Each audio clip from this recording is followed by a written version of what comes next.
Okay, this is a trial run of this new program, and I'm just going to talk you through some of the key moments of the cultural context in Brooklyn. This might help you with the question you were meant to do, or maybe even redo, or the next cultural context question that we're doing. Now, we just look and remind ourselves about what are the key relevant aspects of cultural context. It involves examining the role of men and women. 3 seconds. So the role of men and women will often tell us whether society is patriarchal, egalitarian, equal, conservative. Usually in conservative traditional societies, men have much greater social and political power and indeed economic power over women. The role of family is important too, as we can see from all three texts, whether in absence or in as part of the dramatic feature of Brooklyn, for example, where family is one of the most prominent aspects of the drama. The role of religion, again, its complete absence can be a telling aspect of the cultural context of a text, or in Brooklyn, where religion seems to play a somewhat background role, but also plays an active role through the persona of Father Flood. Now, the role of money and class is also relevant to all three texts, probably less so to Brooklyn than the other two, partly because there are two cultural contexts at work in Brooklyn, whereas The Great Gatsby and A Doll's House are situated in one particular cultural context.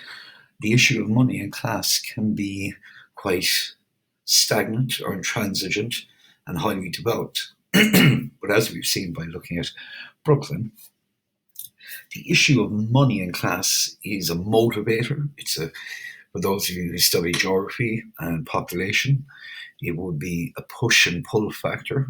A push factor to drive a leash out of Enniscorthy, and a pull factor to draw her towards Manhattan. Now, social issues as well. I suppose the most prominent one in Brooklyn is immigration. Immigration lies at the heart of the issue surrounding Ailish's ambivalence or her conflicted feelings about leaving Ireland and settling in the USA for a new life. So let's look at our first key moment. Here we see the opening scene. As I mentioned before in class, this is a very well chosen scene and very well shot. Complete absence of light, except for one street light. Only two cars. All the houses look monochromatic. It's very dark, it's very grey, it's very black. The complete absence of light in any of the houses could be seen as an image, a metaphor of a complete lack of hope or stagnation in society, certainly economic and most likely social too. Now, Mrs. Kelly's shop. This is our first sign of one of the social issues in Enniscorthy itself. We see a packed shop after Sunday Mass. Even Mrs. Kelly's behaviour here, the way she holds her head. She's not engaging with any of the customers. She's rather looking above and over them as they wait in turn to be served inside the shop. But when Mrs. Brady arrives, she's able to call for what she wants from the back of the shop. Just a moment. From the back of the shop. This is a very overt example of social snobbery and the lack of social mobility in Ireland at this time in the 1950s in Enniscorthy.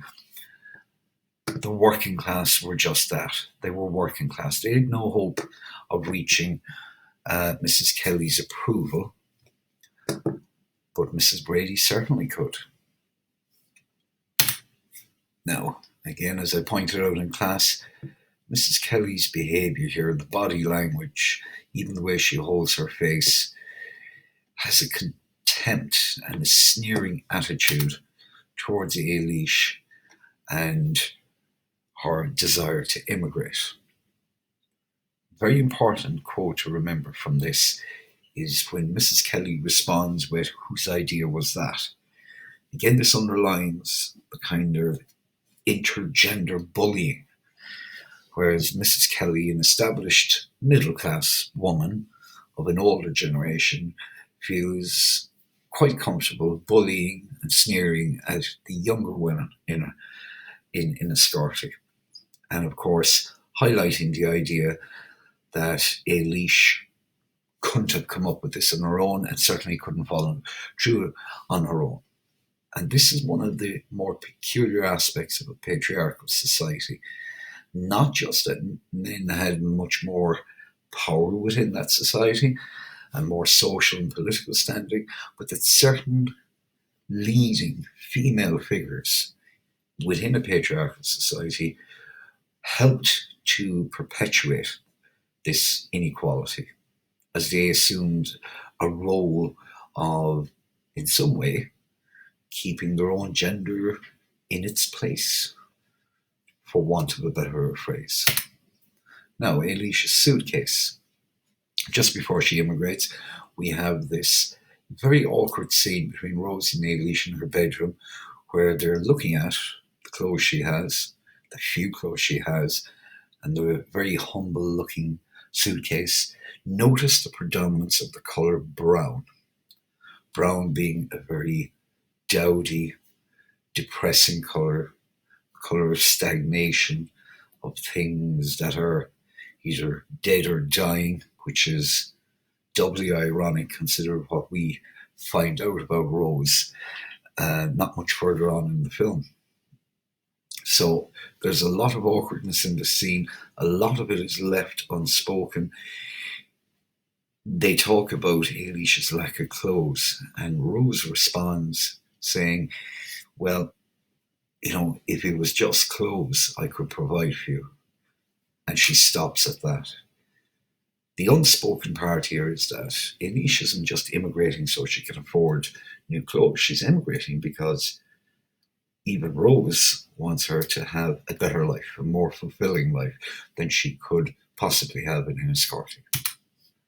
Now, the departure at the immigrant ship, again, I drew attention to this. The role played here by many of the extras is superb. They neither overplay it nor understate it. There is a look of confused emotion on a lot of the faces. A lot of these young people are leaving Ireland and possibly won't be back for a very long time. Well, one thing's for certain, the rest of their lives will be far away. And the older generation are on the pier down below, waving them goodbye. You'll notice the difference in expression. Mrs. Kelly's holding in her feelings, and she's got quite a poker face, whereas Rose is far more expressive and emotional. Now, the difference in facial expressions, that one there especially, really speaks volumes. Deadpan, it's neutral, but there's an aching depression behind it. Some of the older ones are more expressive. Here we clearly see a mother and father upset at obviously a son or a daughter leaving. This was quite a common scene during the 40s and 50s, particularly the 1950s. As I said before, the population of Ireland decreased by 16% between 1950 and 1959. 500,000 people immigrated, and the overwhelming majority of them were young people. Now, this two-way shot by the director is very interesting, and of course we'll see it again at the end of the film. You could refer to them, in very general terms as being the innocent and the experienced. Certainly it shows in both the way Ailish speaks to her and the way she confidently brushes aside Alicia's paranoia or fear, but at the same time, she gives her very good advice. And the advice she gives her could be summed up as fake it till you make it. And speaks a lot to the cultural context of the USA. And even when Alicia's working in the department store, her manager again emphasizes, without saying, this idea of fake it till you make it, put it on, assume a certain persona, be confident, be positive, and be direct and forward. Whereas Alicia is used to being submissive, quiet, shy, and withdrawn. She has no experience of asserting herself, certainly not after working for Mrs. Kelly. Now, these are two of the most iconic shots of the movie. That close-up on the left shows Alicia, the last we see of innocent Alicia, effectively, and the last time we see a completely Irish Alicia. You'll notice she has makeup on a little bit after the advice the other girl gave her on the boat. So she's beginning her first step towards transforming into a more confident and assertive young woman. And of course, this image. This is one of the greatest images in the movie. The glaring white light that she walks into after opening the door at the back of the immigration offices. And of course, that's a very overt metaphor of stepping into the light, stepping into something positive, probably challenging, but overall a life-changing experience and one for the better. Now, Mrs. Keogh's boarding house. Mrs. Keogh is an interesting character. And we'll return to Mrs. Keogh's dinner table again and again until the director has somewhat hammered home his point. We have two girls on the left who are extremely confident, flirty, gregarious characters. One of them is certainly not Irish. We know that because the blonde girl keeps referring to Mrs. Keogh as Mrs. Keogh. Now, that's a demarcation line. Irish people would know how to pronounce that as Keogh, whereas non-Irish people, certainly Americans, would always try to overemphasize every vowel in an Irish name. Hence, we arrive at an American version, Mrs. Keogh. On the other side, we have a woman who is apparently divorced or separated. We have Alicia, the innocent young girl from Enniscorthy, and of course, what we would call a devout, orthodox Catholic woman. Slightly older than Alicia, probably not a lot older than her. It's just the way she dresses and the way she does her makeup and her hair. She appears to be a lot older. This is very typical of a lot of devout Catholics in the 1940s and 1950s in Ireland. Mrs. Keogh herself, of course, is a gregarious character. She's very quick-witted, very sarcastic, but also very positive, and certainly occupies the space of a surrogate mother for Alicia while living in Mrs. Keogh's house. Now, these reverse shots are very prominent by Crowley in this film.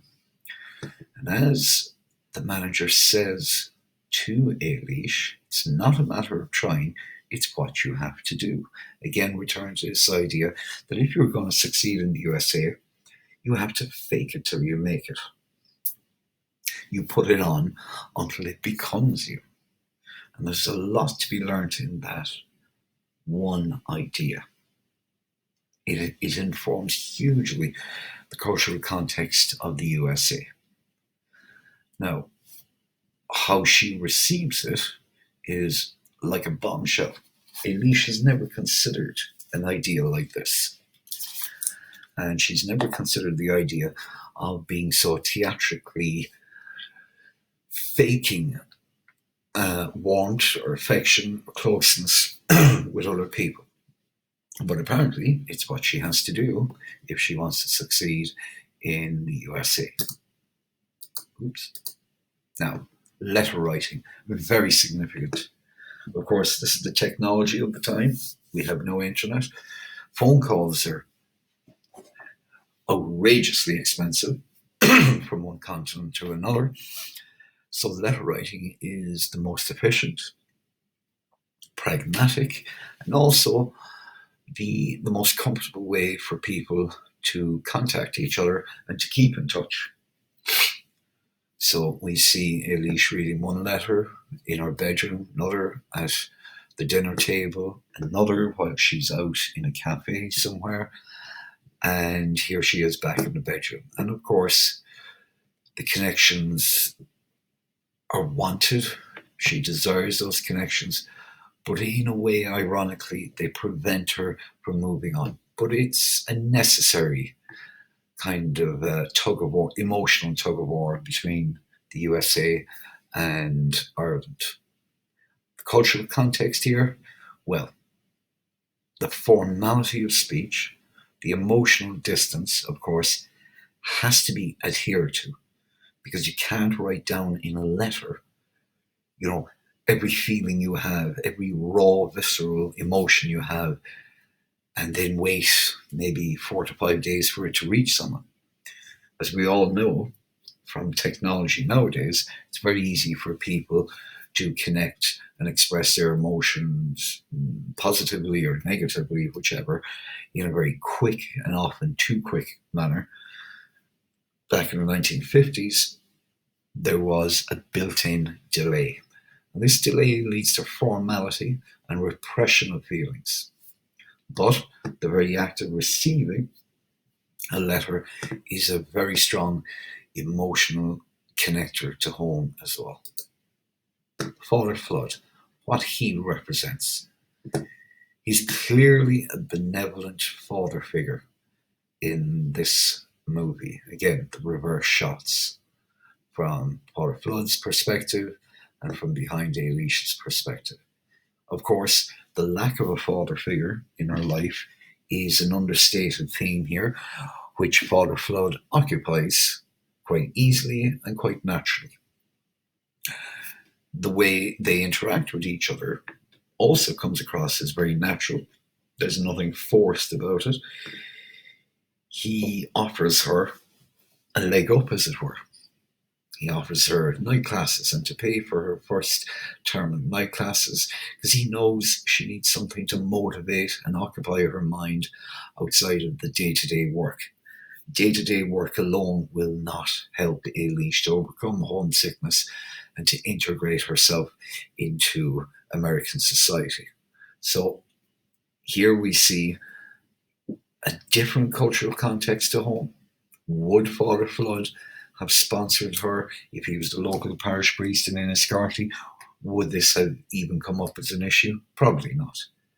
But in the bustling East Coast USA, it seems natural. And he knows that a personality like hers needs to have something to aim for in order to feel more grounded and more secure and to give her a sense of mission in the USA. Now, as I pointed out before, there's a lot of significance to this photograph, this image. First of all, this is the first time Eilish has probably attended school or education beyond primary. As we know, there was no free post-primary education in Ireland until 1967. And this is set in the 1950s. So she's getting a rare opportunity here at an advanced education, and it is a great opportunity for her, but she's also very much a fish out of water at the beginning. The other significance is very obvious. She's the only woman in the room. Oh, before I go on, back. So there isn't a huge difference here between the cultural context of the USA and Ireland. Eilish being the only woman in this room in a profession that is very, female dominated nowadays, bookkeeping, accountancy, uh, says something about the cultural context of the USA itself at this time, that there weren't many women going for these professional positions. So here we have the central homesickness piece of the film. So Father Flood is putting on a Christmas Day dinner for all the Irish community who are single, alone, homeless, down on their luck. And he's putting on a Christmas dinner for them. This happens every year right across the USA. A lot of Irish communities do this. A lot of different ethnic communities do this with their own people. And again, the church is being portrayed in a very positive light here. He certainly comes across as a natural parish priest, one who is both grounded in Irish culture, but also seems to have adapted very well to the USA. So the Sean-Nós song, Casa and Hugon, sang by an actual Sean-Nós singer here from County Kerry, comes across really dramatically, really powerfully. The song itself would evoke a lot of emotion, and the irony of an unaccompanied singer singing a lament on his own very much mirrors the struggle of young and old immigrants abroad as they try to build a life on their own many thousands of miles from home. Facial expressions here is what makes this such an iconic scene. The extras, particularly the old men, play a powerful part in what one director said: if you can portray an emotion without speaking a word, then you've achieved what you set out to achieve. And here is one great example. Not a single one of these extras is speaking or attempts to speak. They convey a multitude of mixed, bittersweet emotions without ever opening their mouth. The background singing, of course, really brings to fore the suggestion of the viewer of what each of these characters is thinking. Missing Ireland, missing home, families that are long since passed away, possibly parents, brothers and sisters they've lost connection with. You could read an enormous amount into their expressions. Her forlorn look, she herself is going through a very immediate and raw feeling of homesickness. And this image here at the bottom, as she walks home past the old man sitting outside with just an old coat around his shoulder, snow falling. Two Irish people, thousands of miles from Ireland, and they're almost like strangers to each other, in a way. Mrs. Keogh, fulfilling her role as a surrogate mother, a very positive female role model, the antithesis of Mrs. Kelly. There's no doubt that this is the cultural context of both Enniscorthy and USA are shown through these two dominant female figures. The negative cultural context as portrayed through the character of Mrs. Kelly, and the very positive cultural context of the USA as portrayed through the character of Mrs. Keogh. She gives her freedom to have her own entrance and her own way into the house and out of the house. That gives her privacy. It's unspoken, but it also means that Eilish may, shall we say, entertain people without anyone else knowing. Now, here we see the difference between conservatism and liberalism. Tony certainly represents a confrontation of Eilish's innocent conservatism. He's quite pushy, but in a nice way, but he is quite direct. And as we will see later in the film, he's different to the Irish version of him, Tom Farrell. These two girls, of course, are quite giddy, the giddy girls, as Mrs. Keogh calls them, the giddy girls, every bit as evil as a slothful man, but they represent the freedom and the enjoyment of young women, not just young men, but young women in the USA. They have a lot of social opportunities, a lot of social outlets. They can do as they please. Nobody judges them. There isn't the same conservative constraints in the USA as there are in Ireland at this time. This is simply the scene where she's learning to eat spaghetti properly. It's a minor significance, but again, it points to the fact that different ethnic groups had to learn different cultural sensibilities. Ooh. Now, this one is powerful. We have this fade back and forth between Brooklyn and Enniscorthy.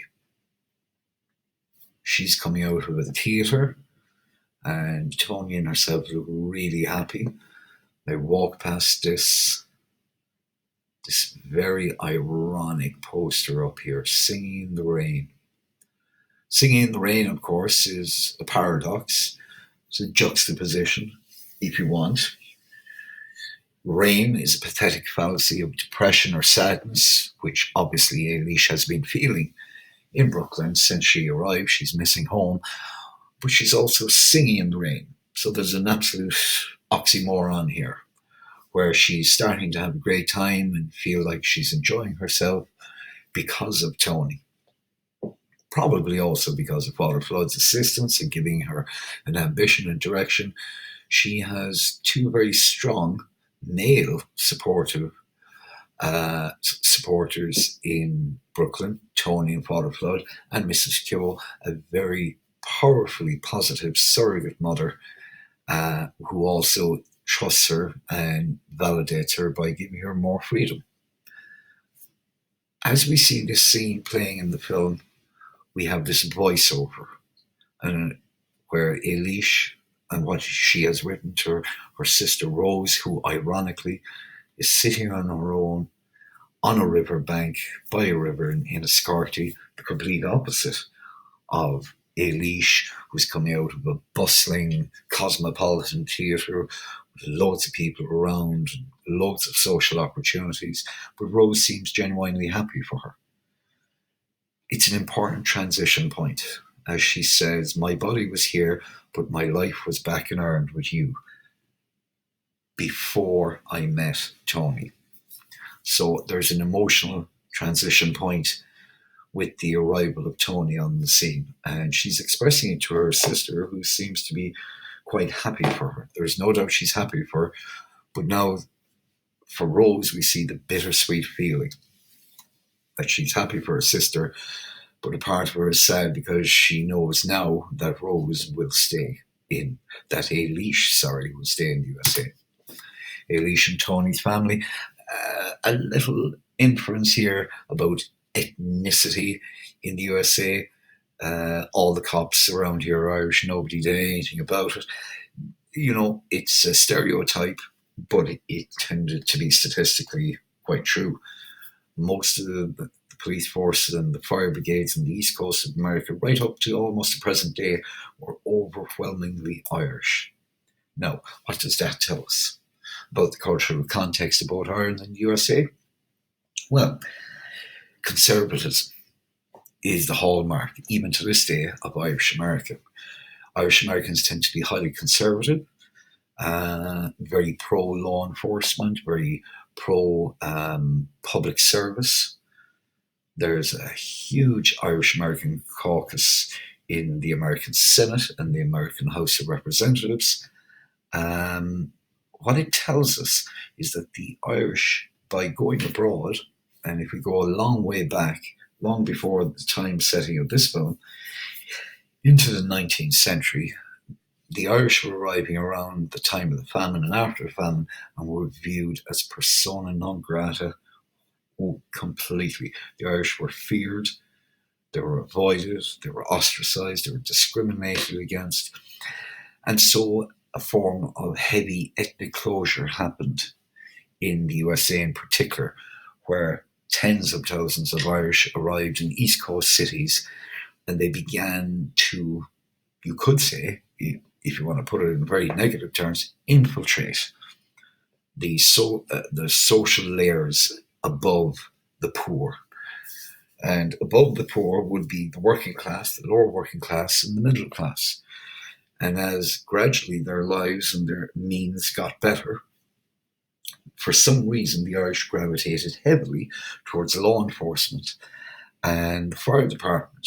A lot of this would be to do with a sense of proving themselves and assimilating as part of the American culture and taking a position of power. And indeed, that position of power is reflected to this day in political, policing, military, right across the east coast of America, where the largest cities are Boston, Philadelphia, New York, to a lesser extent Washington, but a significant minority are there as well. And what it did was provided them a form of ethnic self-protection. As the youngest member of Tony's family points out, when a bunch of Irish guys started fighting Tony's brother, because they were Irish, meant there was nothing done about it because all the cops were Irish. Now, we see this fade over and fade back where Mrs. Lacey finds Rose dead in her bed, in her bedroom. And this very moving scene where the long distance phone call begins with, as usual, inevitably a reference to the weather. Well, the rain held off anyway. So, as we can see, it is difficult for both of them to talk to each other. What is the cultural context here? Well, up to this point, Mrs. Lacey hasn't really spoken her mind. But now, because she's emotionally ripped open by the tragedy of this, she finally tells Eilish exactly what she felt and what she is feeling. When your daddy died, I said to myself, I shouldn't grieve too much because I had the two of you. When you went to America, I told myself the same thing because she was here with me. But everyone is gone, Eilish. I have nobody. Now, that is one of the most difficult things imaginable for a young girl to hear coming from her mother, on top of her sister's death. Eilish is now going to be pulled in different directions far more than she was before, while dealing with the sudden death of her only sibling. There is this moment where Father Flood refers to, where she says, Eilish says, for us, I'll never see her again. And where he kind of reaffirms the Christian Catholic belief that when he says, you know that I believe you will, she leaves that unanswered. So it's just a very subtle point where we get the feeling that Eilish is not a true believer. And this points to something very interesting. The idea of a cultural Catholic. Many people are cultural Catholics. They don't devoutly spiritually believe in, all the teachings of the Catholic Church or the Christian faith, but they culturally hold on to them as a form of identity. Now, this fade over and fade back between Eilish and Mrs. Lacey, very powerful image. Again, no need for any dialogue here. It speaks for itself. This is Eilish, almost resentfully. You can almost see a look of resentment in her face. She knows she has a duty to go back to her mother, and she is quite conflicted about it. The happiness and close up between herself and Tony contrasts heavily with the dark and downcast face of Eilish when she returns to Enniscorthy. There's a paradox here, a juxtaposition, the black veil, highly conservative, but on top of a canary yellow dress, very American, very stand-outish. in a way conveys that Eilish has changed. Again, this is just a continuation of it. And you notice that some of the characters in Enniscorthy say to her, you look so glamorous, or you look so different. Again, now this is another great visual juxtaposition. This visual juxtaposition here is powerful. The old, grey, silent, conservative, stagnant Catholic icon of the High Celtic Cross. It has been probably one of the most prominent cultural images of Ireland for 1500 years. And here she is, contrasted in a kind of a forced perspective. The lower close-up one shows it even better, wearing the bright canary yellow dress into a graveyard. Somewhat inappropriate, but you could say it matches the flowers, but it still seems a bit garish for a graveyard. But what the director is trying to do here, he's trying to show this huge contrast. The bright, new, beautiful, clean, attractive yellow of her dress, and the Celtic High Cross that is grey, that needs to be sandblasted, looks almost rusty, except stone doesn't rust. That's moss that's growing on it. And we see a clear metaphorical difference between Ireland in the 1950s and America in the 1950s. Mother and daughter reunited. Eilish. Now this, what's significant here? How direct, and you could say it in a different way. She's very overt and direct towards Tom Farrell and her friend's fiance, mocking and deriding the kind of social snobbery of the rugby class. She doesn't hold back one bit. She doesn't apologise for it. This is a sign of her newfound voice, something she learned in Brooklyn and Manhattan.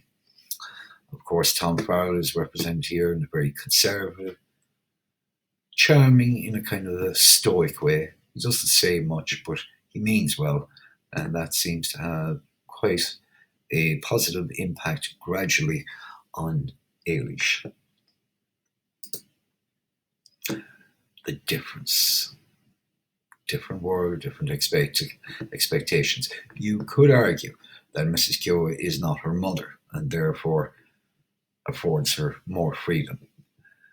But even when she returns home after a day out, the night out, the first night out with her friend's fiance and Tom Farrell, her mother's already inquisitively interfering, suggesting all these kind of things that,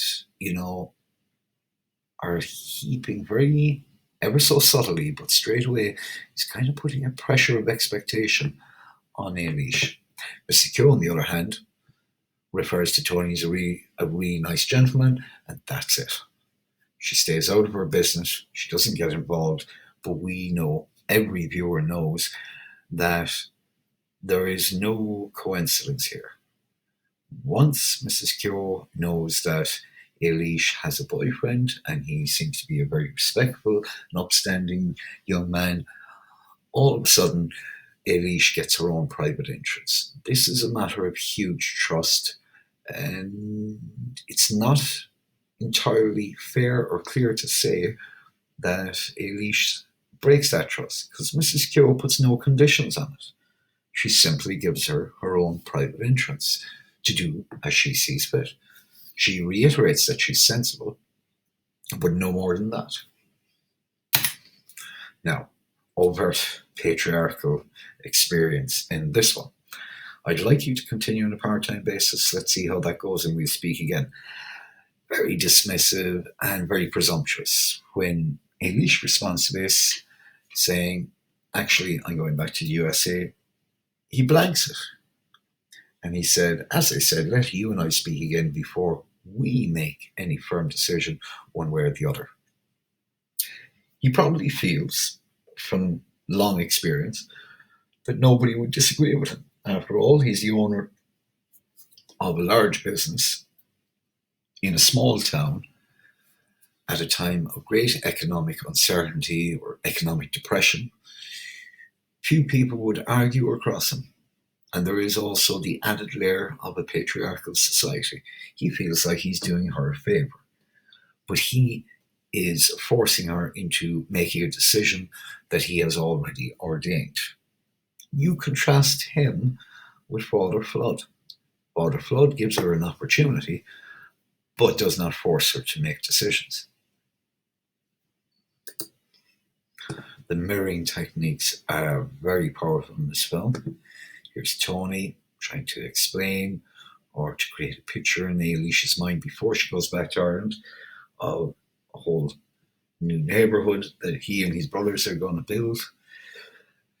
And here we have Tom Farrell and Ailish together on the beach in Wexford.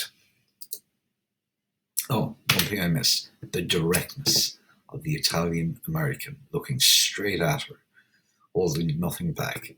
And of course, the Irish way of talking to people, talking to them while looking in a different direction. It's funny, it makes Irish people giggle, and it is so subtly true. There is, again, he's coming from a generation that is emotionally distant, and he finds it difficult to look at people when he's talking about personal things, personal feelings, and personal attitudes. All the letters coming from America, Ailish keeps putting them away in a drawer, pushing that away.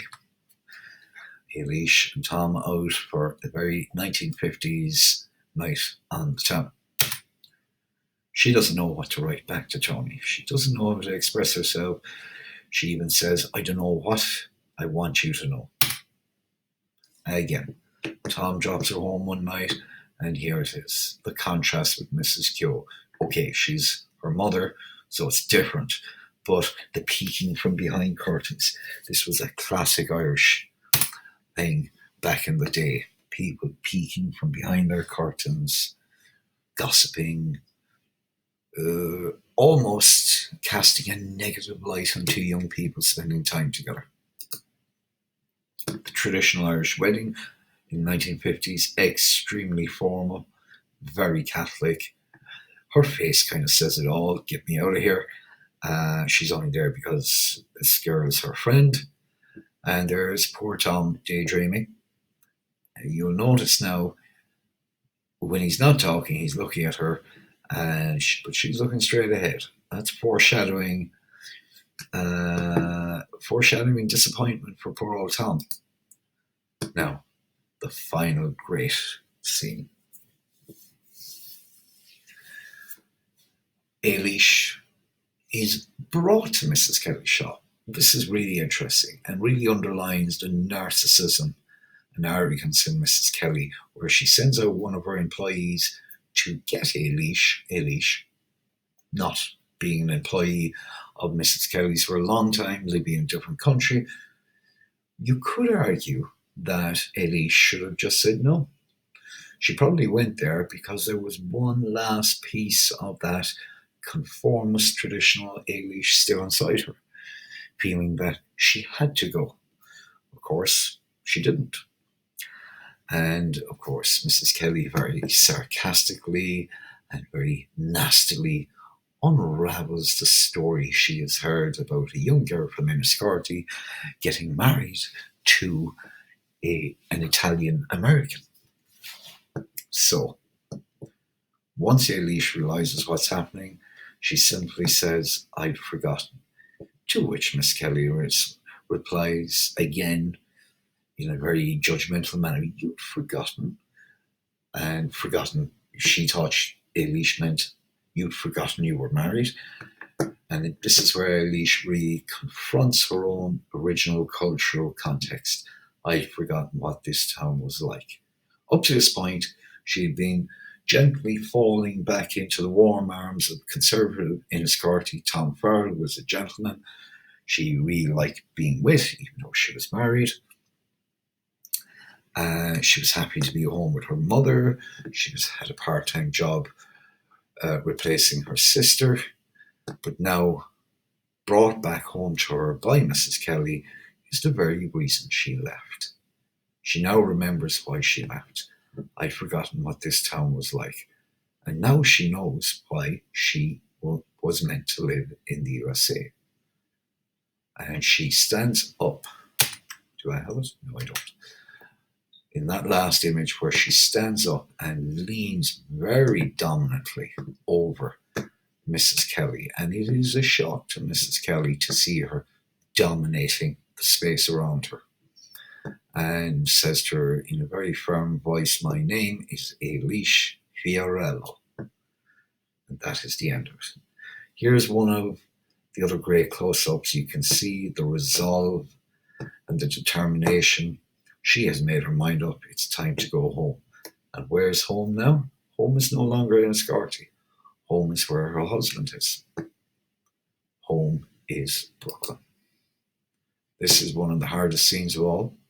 Again, true to character, Mrs. Lacey only wants to know if he's a nice man, which Eilish assures her he is, and then the old Irish emotional distancing.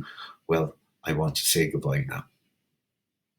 Rather than spend the last night with her, she finds it easier just to part company right away. We can only imagine what a hard night that was for Mrs. Lacey, realising that by the time she got up in the morning, her daughter, her last family member, would be gone back to America for good. Very difficult to convey in any meaningful dialogue. The actress playing this plays it to a T. Her body language speaks volumes. Her whole posture slumps forward. There's tears in her eyes, but she has this restraint and maturity like a mother does to hold it in. But the way she leaves the room, she walks out almost like she has aged 15 or 20 years. She's lost everyone.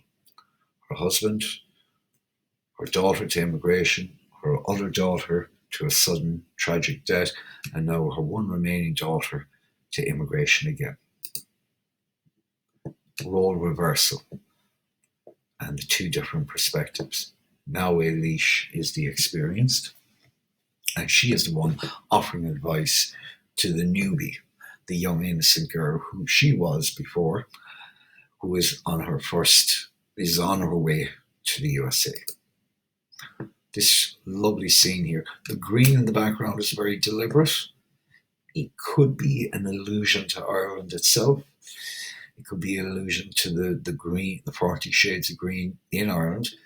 And she's set against this very, very brown brick wall. And of course, the spotlighting here is extremely powerful. We can see where that light is coming from. It's coming from up here somewhere. It's an artificial light meant to portray her return in Tony's eyes as being almost an apparition or a miraculous event. And there we have the end of the slideshow. Now, I hope that was of some use, and I'll be going through the other two texts in time as well, and I'll be uploading those. Let me know if there's any problem with video quality, image, sound, anything like that. As I said, I haven't done this in a while, and this is a new program I'm using. So give me plenty of feedback. Is it useful? Is it focused enough? Do you want me to talk more about very specific key aspects of the cultural context, or rather, as I just did there, walk you through all the key moments? Okay, until next time.